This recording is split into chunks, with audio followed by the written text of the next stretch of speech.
buenas nuevas, Padre. Seguimos Buenas nuevas para todos. compartiendo con ustedes mucho más sobre el niño de Belén. Porque el niño de Belén es el personaje principal de la Navidad. No es Santa Claus porque no existió, no son los duendes, no son los soldaditos de plomo, no. Es El niño Dios. el niño Dios. Jesús de Nazaret, que nació en Belén, tierra de Judá. El niño más importante. El niño más importante de la historia de la humanidad. Vamos a celebrar el Día de los Niños, el Día de todos los niños. Por eso debe haber una Eucaristía especial el 25 de diciembre para los niños que hicieron la primera comunión, para todos los niños de la parroquia, da la bendición especial de los niños, porque es el Día del Niño Dios y todos los niños están de fiesta. Estamos celebrando el 2019 años del nacimiento de Cristo, no 2020. Porque sí, algunas personas dicen, bueno, como ya comenzó un nuevo año litúrgico, 2020, entonces vamos a celebrar el 2020, cumpleaños de Jesús. No, estamos celebrando el 2019, porque Dionisio, el exiguo, cito de nuevo, cuando trató de ver el cómputo o establecer el nuevo calendario cristiano y que no fuera la fundación de Roma la que determinara el calendario universal, puso el año 1 como el año de la concepción de Jesús, el 25 de marzo. Ese es el año 1, es la concepción lo que marca, porque también algunas personas me han dicho, pero ¿cómo es que nace ahora y entonces cómo es que el año 1 es el año en que nació? Bueno, hay que explicarlo y uno lo explica, lo explica y lo explica. Pero todos los años, Padre. estamos en el año 2019 porque Jesús nació en el año 1. No es que cumplió un año, es que la gente piensa que en el año 1 cumplió un año. No, en el año... Hay que esperar, ¿no? Que se cumpla. Habría que decir que fue, no sé cómo decirlo, porque es que no existía el 0. Existía -1, -2, -3, -4 y así para atrás. Entonces, el año 1 es el año en que nació. Nació en el año 1, ahora el año 2019, cumple 2019 años. Aunque no sabemos exactamente, ¿verdad?, si esa cronología fue precisa. Yo quisiera más adelante hablar de este problema, porque es un problema. Hay muchas Biblias que dicen que la cronología está mal, pero no explican. Dicen, ¿no? Repiten y repiten y repiten, pero no explican por qué dicen que falló el Dionisio el Exiguo. Lo dice la Biblia de Jerusalén, lo dice muchas Biblias y lo dicen incluso por internet, que hay un fallo. Sí, pero es que tienes que explicar. Según otros autores, Jesús nació en el año 2 antes de Cristo. Entonces, no es que esté tan errado el año 1. Bueno, vamos a hablar. Pues, yo voy a presentar las teorías porque cuando se celebró el jubileo del año 2000, hubo 2 historiadores en Roma, doctores en historia, que se dedicaron a investigar esto y descubrieron que Dionisio el Exiguo no estaba equivocado. Yo tengo ese libro porque yo lo leí y lo voy a traer y voy a decir a ellos en qué se basaron. El problema es que habían muchos calendarios y los años comenzaban diferentes, no en enero. Todo eso hay que considerarlo. Pero bueno, lo que queremos en este programa nuevamente destacar que como creyentes estamos celebrando el 2019 años del nacimiento de Jesús. O sea, hay que cantarle el cumpleaños a Jesús. Y la gente se va a comer pavo y jamón. Y hacerle la fiesta. Y Jesús era kosher. Él abolió el kosher, lo abolió. Pero antes de abolirlo, él se sometió a esa cultura. Claro. Y digo lo abolió porque le dio una visión a Pedro en Jope, según los Hechos de los Apóstoles, y Pedro tenía los escrúpulos y como judío podía comer o no ciertas cosas. Entonces tuvo una visión y le dijo, mata y come todo lo que ves en ese lienzo. Y ya se acabó el kosher. Pero sí, él era kosher. Y María era kosher. San José era kosher, pero ya después de Pentecostés se acabó el kosher. Ay, Padre. Padre, también sería bonito invitar a todos los niños, decirles que, bueno, cuando ya es Navidad, que lleven sus juguetes a la A misa la misa para la bendición de los para juguetes. bendecir los juguetes y se bendice también en Y así ese día. duran más, ¿verdad? Y no Claro. se pierden. Y lo cuidan porque está bendito el juguete. Los papás le tienen que explicar a los niños que tienen que llevar para que les dure. Claro. Y así le deben cuidar el juguete, ¿no? Cuidarlo porque tienen la bendición. ¿Usted ya hizo la cartita al niño Dios? Bueno, la hago en mi corazón. Hay que hacer la cartita. Hay que hacer la Y cartita. ponerla debajo del árbol. Yo no sé debajo qué, pero debajo del pesebre se debe poner. Debajo del pesebre, niño del Dios, pesebre. como el árbol. Pero es que después va la facha ya. Al menos que se ponga como un buzón. Un buzón, ¿verdad? Un buzón. Carta. Al niño Dios. Como un papá que yo le estaba diciendo eso a los niños y un papá sale y dice, no, que manden la carta al niño Dios por WhatsApp. Ay, no, Dios mío. El niño Dios no usa WhatsApp. Estamos graves. La cartita mejor, la cartita. Bueno, entonces, ¿qué caso tenemos para hoy? Bueno, Padre, vamos a hablar de Belén, donde nació el niño Dios. Llamar a lo Padre, complicado ese belenicidio. ¿qué significa la palabra Belén, Padre? Muy bien, la palabra Belén viene del hebreo antiguo, es una palabra compuesta. Betlehem, Bet significa casa, así como Betania significa casa de Ananía. Betania significa casa de Ananía. Betlehem significa casa del pan. ¿Y por qué casa del pan? Bueno, vamos al libro de Ruth. El libro de Ruth es un libro hermoso y un libro para leer en estos tiempos, que está en el oficio de lectura del año impar. Entonces uno ve cuando Ruth la moabita espiga con Noemí. Y entonces están espigando, ¿qué? Trigo. ¿Dónde? En Belén. En los campos de Booz. Hay un lugar en Belén donde todavía queda poquito de esa parcela, porque eso está lleno de casas ahora, porque hay un asentamiento, la mayoría de los que viven ahí son árabes, y hay muy pocos cristianos ahora en Belén, y hay una gran, no sé cómo decirlo, barrios judíos también. Queda en la Cisjordania, Mesopotamia, perdón, en Canaán. Belén está a 9 kilómetros de Jerusalén. Uno puede ir a pie. Por eso es que vamos a hablar de las posadas también, ¿no? Porque dice que María y José estaban pidiendo posada. Sí, porque imagínense de Nazaret hasta Belén, hay muchos kilómetros y fue una caravana de 3, 4 días y una mujer encinta tuvieron que pedir posada en ese trayecto. Probablemente pidieron posada en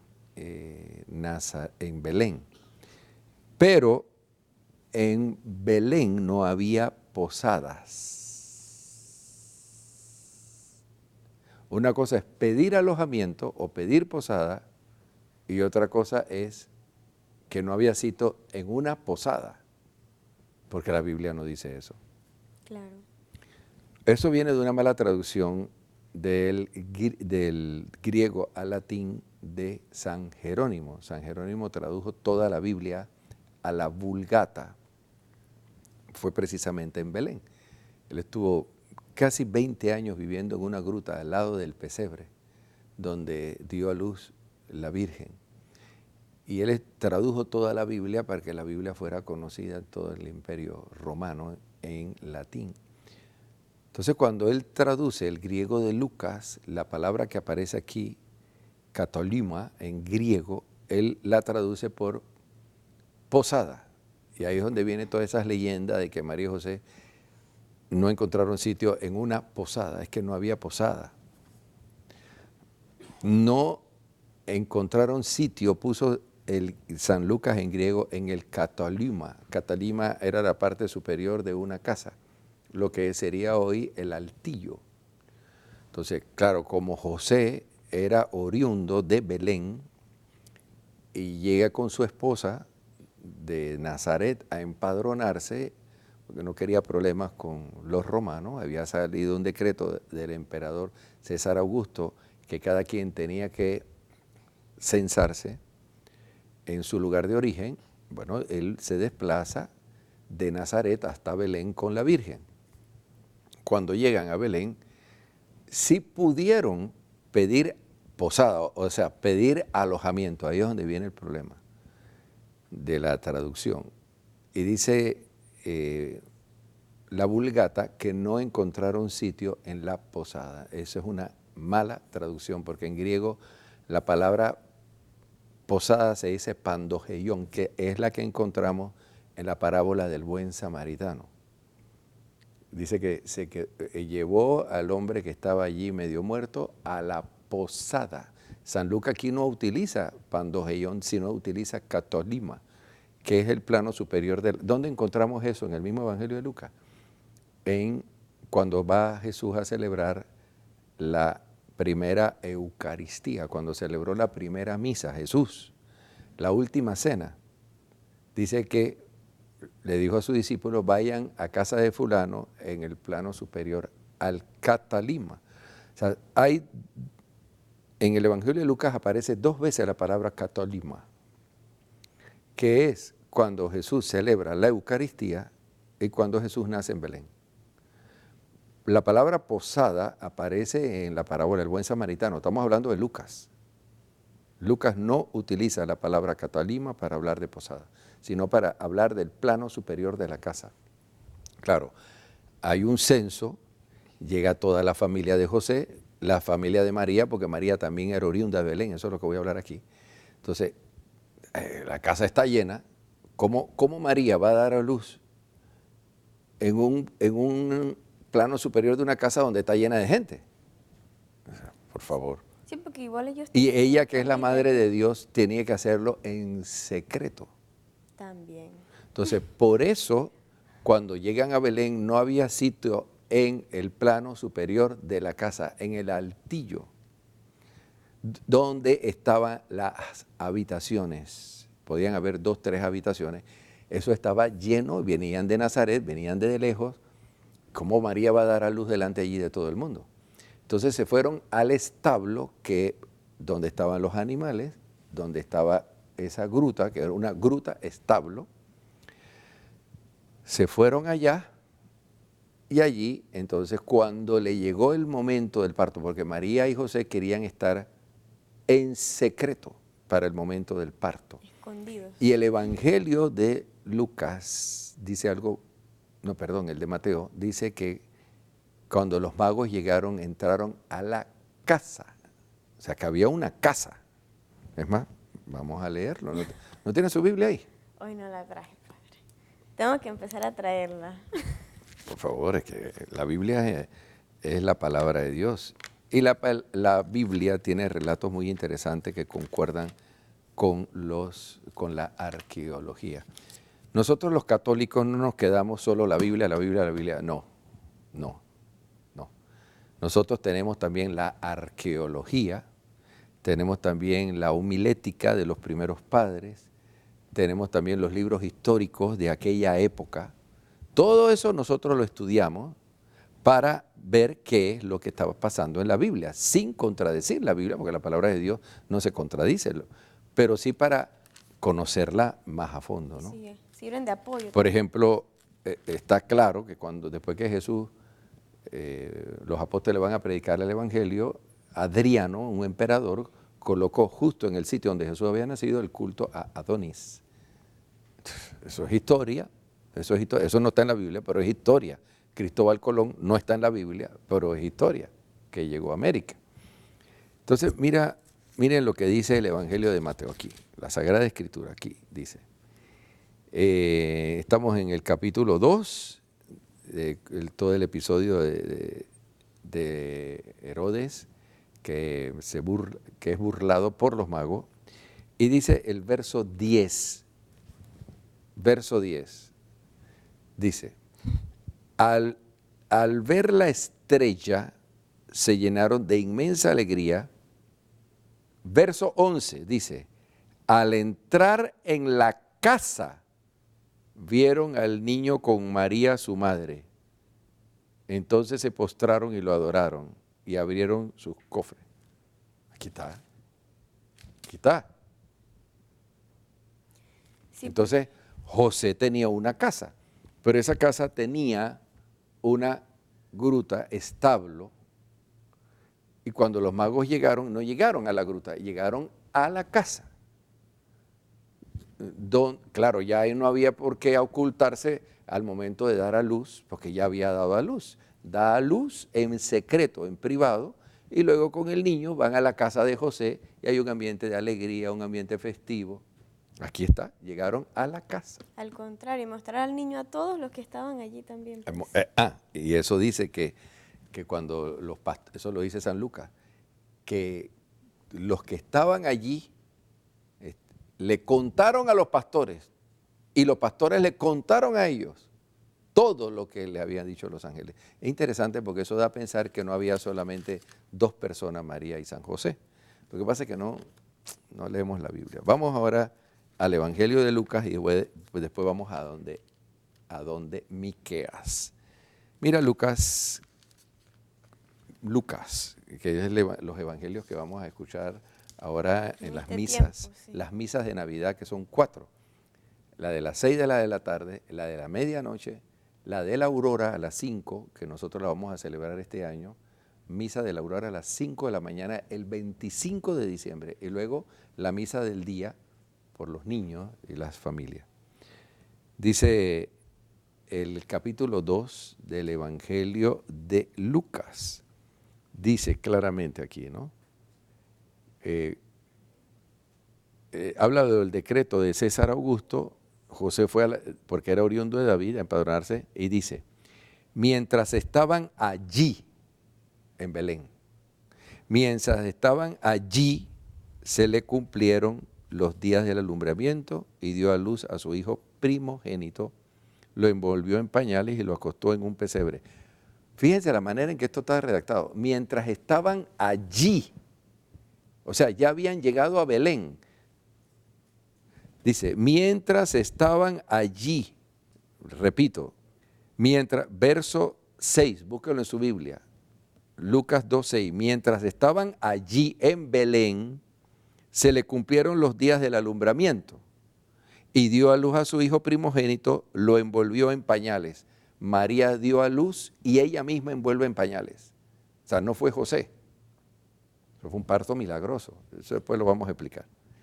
Y dice, y dio a luz a su hijo primogénito, lo envolvió en pañales, ella, María, lo dice 2 veces, lo envolvió en pañales y lo acostó en un pesebre porque no tenían sitio en el albergue.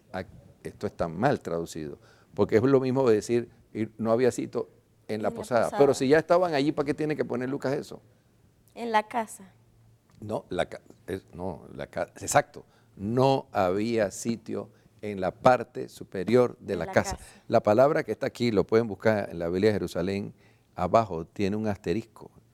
Dice, una explicación. En griego el término, aquí dice, mejor que una posada, pandogeion, Lucas 10:34, la palabra griega kataliuma, puede designar una sala en la que se alojaba la familia de José. Si éste tenía su domicilio en Belén, se explica mejor que había regresado allí para el censo, etcétera, etcétera. No había sitio en la sala superior de la casa.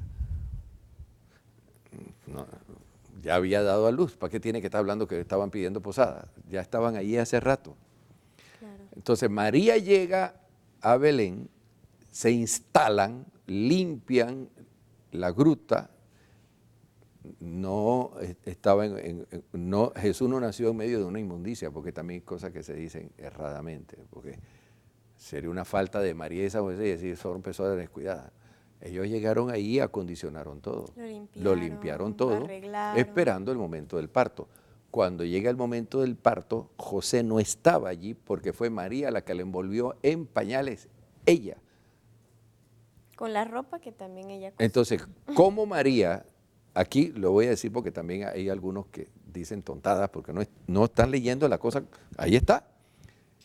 ¿Cómo María va a dar a luz, como cualquiera mujer da a luz, con dolor y rompe fuente y todo?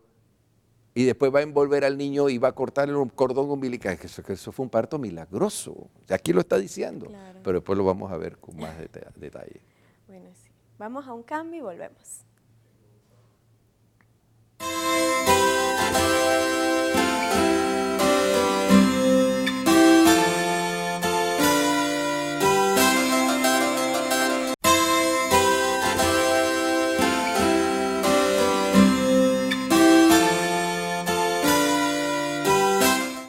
Continuamos con ustedes, pero ahora vamos a hablar sobre La profecía de la Miqueas. profecía de Miqueas. Este texto es hermosísimo, hermosísimo. Estamos hablando de 726 años del nacimiento del Mesías. Miqueas ejerce su ministerio profético en Judá, era un campesino en la época de Oseas y de Amós y de Isaías, antes de la invasión de Sennacherib en Judea y antes de la caída del reino del norte, antes de la caída de Samaria. O sea, es un profeta que vive una crisis política, el reino está dividido, el reino del norte, el reino del sur, el reino de Israel y el reino de Judá. La capital de Judá, de Israel es Samaria y la capital de Judá está Jerusalén. Entonces, él es de Hebrón, está cerca de un pueblo cerca de Hebrón, cerca de Belén. Y entonces él tiene que dar ánimo en medio de una crisis política. Estamos hablando del 726 al 701. Unos 26, es más, se habla de que el ministerio de Miqueas fue más extenso que el primer Isaías, que va del capítulo 1 al capítulo 39, Isaías. Entonces, en esa crisis política, en el reino de Ahaz y el reino de Ezequías, que es cuando se da esa invasión de los babilonios y Israel va al exilio, entonces Miqueas es un profeta que anuncia la venida del Mesías para darle ánimo al pueblo, que no importa si pierden su territorio, no importa si pierden el templo, no importa si tienen que, Dios va a cumplir sus promesas y nos va a dar un rey cuyo reinado será perpetuo, eterno, lo que le dice el ángel Gabriel a la Virgen cuando se aparece. Mire, bueno, la gente sigue a Cristo y no saben a quién está siguiendo. Jesús no viene al mundo como generación espontánea y hizo milagro, es un alumbramiento virginal y profetizado desde los tiempos del rey David, 1000 años antes, y de los tiempos de Abraham, 1900 años antes. Entonces, claro, para entender a Jesús hay que entender el Antiguo Testamento. Esto no es leyenda, esto no es cuento, esto no es poesía, esto es historia. Y que nos habla de María también, pues. Ahora viene esta profecía, hermano, esto hay que meditarlo. Esto hay que sacarle provecho. Un profeta que está hablando aquí. Cerca de Belén vivió este señor, cerca de Hebrón. Entre Hebrón y Belén estaba el pueblo de Miqueas. Miren lo que dice, a ver si nos lo ponen en pantalla. Los pueden poner en para pantalla. terminar, porque ya el tiempo se nos está yendo. Miqueas 5 del 1 al 10. Agrúpate ahora en tropas, hija de guerreros. Han puesto sitio contra nosotros. Está hablando ahí de la invasión que viene inminente, donde Israel va a ir al exilio en Babilonia. Con una vara herirán en la mejilla al juez de Israel. Pensemos en Ahaz, que ya recibe la profecía de Isaías, que una virgen está encinta, dará luz. Ahaz, pero aquí hay otro profeta que le habla también a Ahaz. Pero tú, Belén, Efrata, aunque eres pequeña entre las familias de Judá, reino del norte, la capital es Jerusalén, de ti me saldrá el que ha de ser gobernante en Israel. Ahí está. Y miren lo que dice, y sus orígenes son desde tiempos antiguos, desde los días de la eternidad. Está hablando de un Mesías cuyo origen es eterno.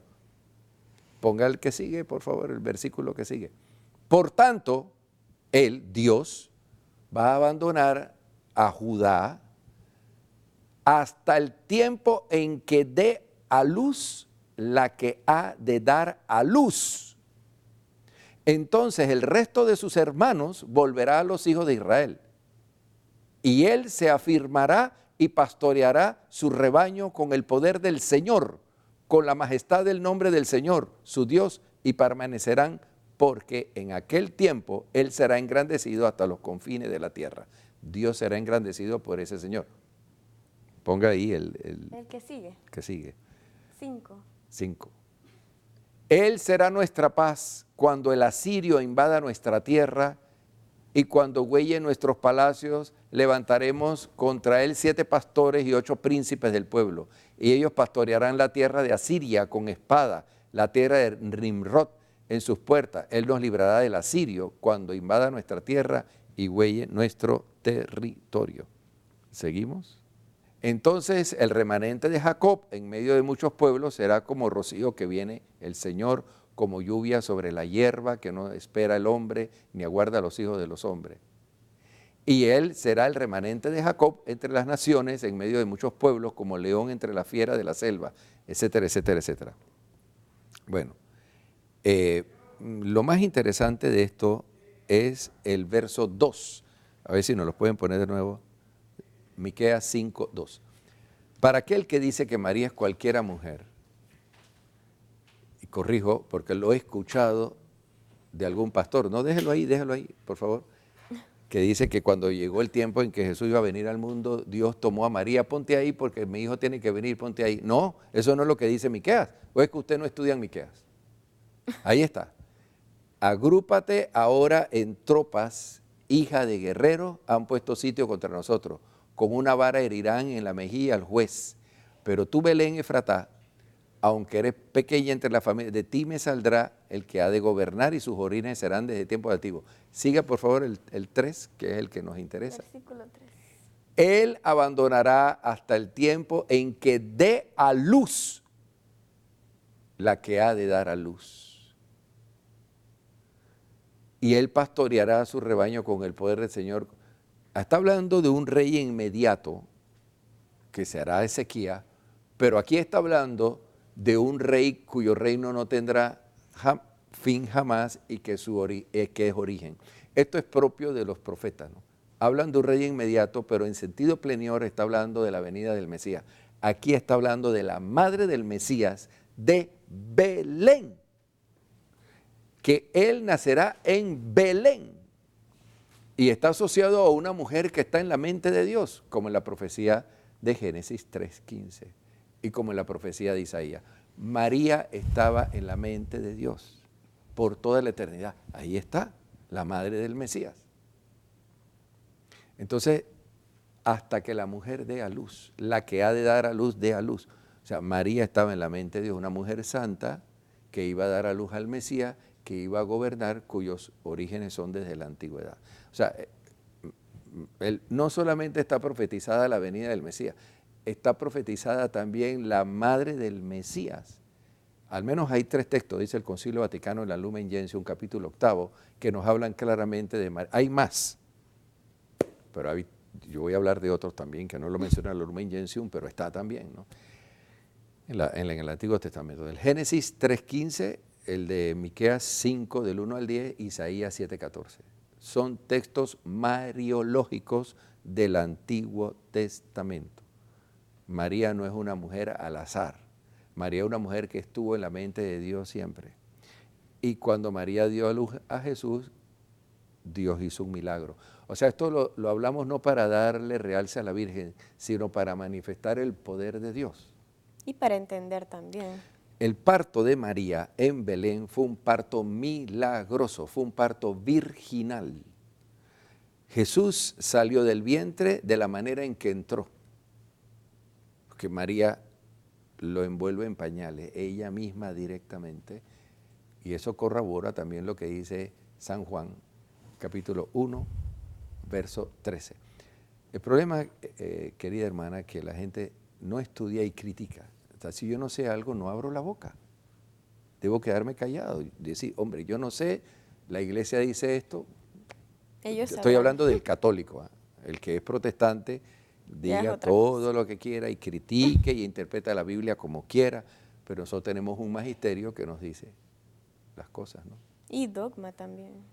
Y los dogmas, el dogma es una verdad. Como me dice una vez un pastor amigo mío, dice, no, nosotros no tenemos dogma, no queremos saber nada. Ve acá, tú no sabes lo que estás diciendo.